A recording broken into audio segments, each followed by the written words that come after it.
My name is Bonang Mohale. I'm the CEO of Business Leadership South Africa. When business does well, so does society. How do you see the current correlation between the two? So there's a greater good in business, because when business creates jobs, a man or a woman is able to better look after their families. They are better able to take their kids to school. Best education ever. They are then able to buy the house of their dreams, maybe in the leafy suburbs of Bryanston. But business today must really be conscious, deliberate, and purposeful about this notion called shared value.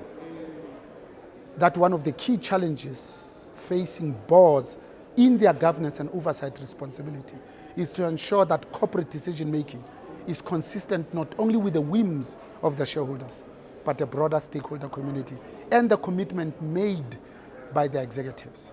It is business that must say we must pay labor a decent wage so that they can afford the products and services we make, because if they don't, that's a problem.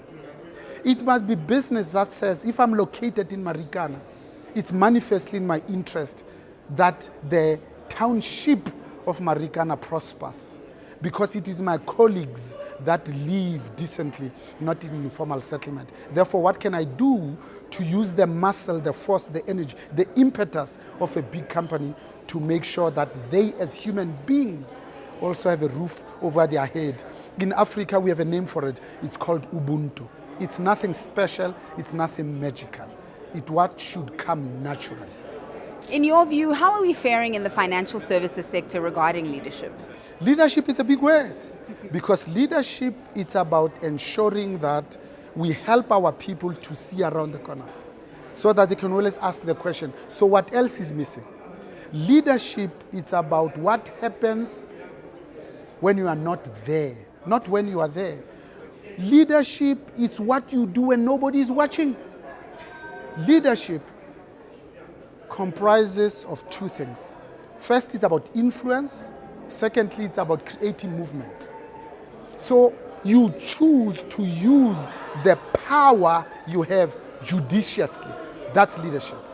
So it thrives when three things are in place. There must be some sort of a compelling vision.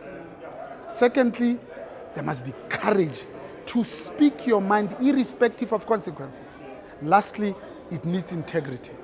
Integrity to create an environment where you are free to express your mind and you inculcate that culture throughout the whole organization. Integrity to act wholesomely. Integrity that what you think, say and do are one and the same thing, consistent, that you don't have to put a mask when you go to the office. And finally, Ntate Mohale, if there's one pivotal change in the industry you see beyond 2020, what do you think it'll be? I think the financial services is still too male and too white. The day we succeed to make it broadly reflective of the demographics. So when we talk about an inclusive socio-economic growth, we're not confused about who we want to include.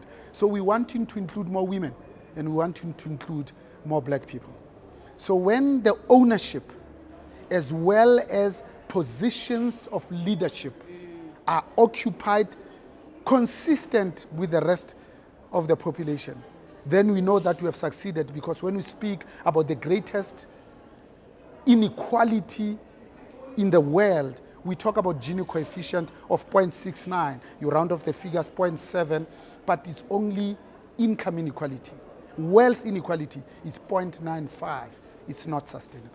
That's what I would like to see, that every part, nook of South Africa, it's touched by black people and women, and I think we need to get comfortable with it. Because the things that keep us awake at night is this notion of gender equality and youth unemployment.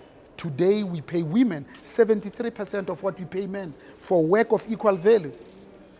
56% of young people are not gainfully employed. My grandmother used to say, the devil finds work for idle hands.